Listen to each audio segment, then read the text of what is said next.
عليكم مني السلام يا ضيافي الكرام. جيتكم اليوم بحكاية عليها 1000 رواية. قالوا من بوسعادة ولاية تمثيلة من الشرق الجزائري الأصيل المعروف بالكرم، والضيف عندهم على راسه تاج، حتى إذا ما كان للحم لا جاج. المهم يخرج شبعان إذا دخل جيعان، ويخرج فرحان حتى ولا دخل زعفان.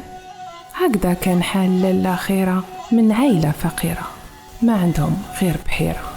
مولا بيتها مختار قعد له في جنينته شوية طماطيش وشوية فلفل حار.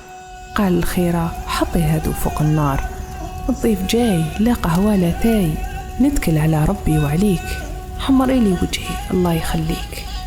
هم الخيرة خدات المهرس، حطت فيه الخضرة الكسرة والثوم قل من راس، زفطت زادت الحشيش وقالت خلاص. الضيف كلا استبن وشبع، مختار فرح وبالإبداع تاع مرتو قناع، وزفيطي بقى وقطع القرون، إرث وفخر أصحاب الشرق. وفي الجزائر كلها ما كاش لي بسلاطة المهراز عمره ما سمع.